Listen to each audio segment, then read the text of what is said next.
Hola! Tara, samahan niyo muna akong magluto. Magluto tayo ng pansit gisado na pansit bato. Ang mga sangkap nito ay bawang, sibuyas, pork, repolyo, carrots, and baggy beans. Niready ko na rin pala yung mga sangkap.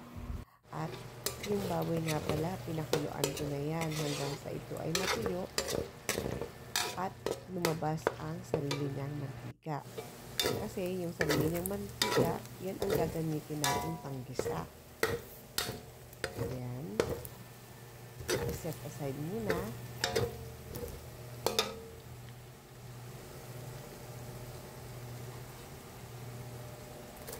At ilagay yung bawang. Haluin.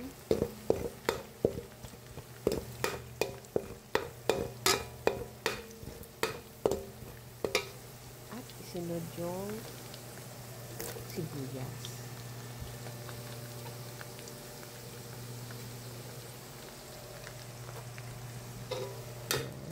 Tumatis.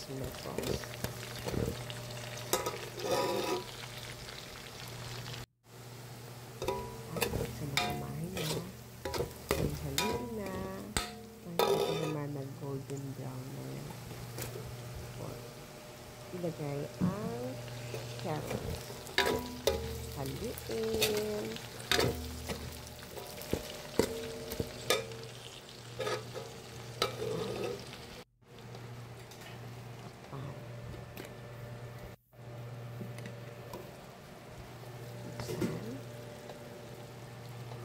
At ilagay ang baggy beans.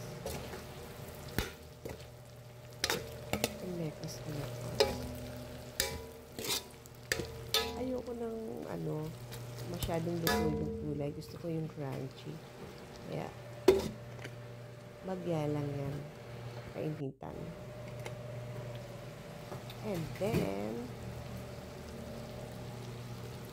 isunod ang cabbage.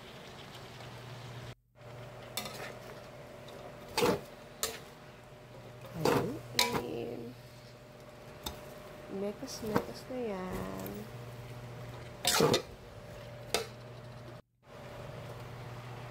At ilagay ang soy sauce.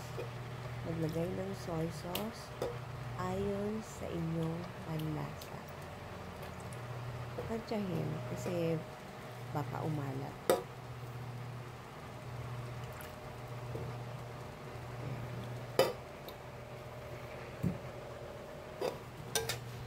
Mix again.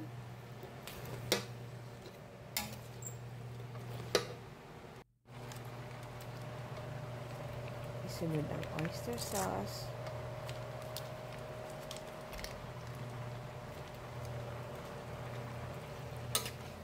Haluin.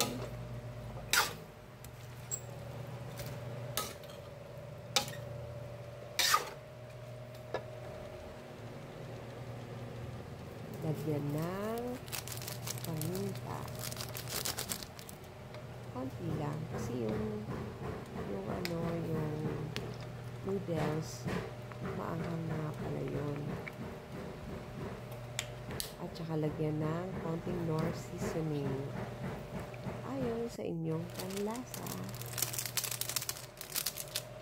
Pwede mo rin lagyan ng magic sarap, ganyan. Hindi ko na nilagyan ng magic. Bechi na lang.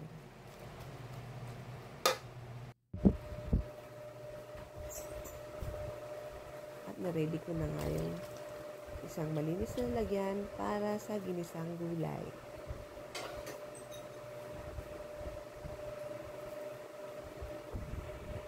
At nagpakulo na rin pala ako ng tubig na may mga sangkap na rin para ilagay yung pansit bato. Ito yung pansit na kahit anong ilagay mo masarap. Lagyan mong hipon, pwedeng kaming manok. Ayan. Pwede siyang pang-ulam, pang-merienda, lahat na. Ayan, takpan. At haluin pagkabukas.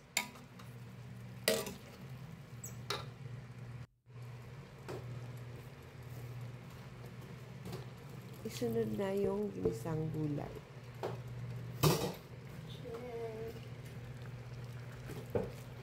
Haluin. Ayan, luto na. Makikita mo naman pag luto na. Kasi malambot na siya. Ayan. Done. Kain po tayo. Delicioso. Kain po tayo.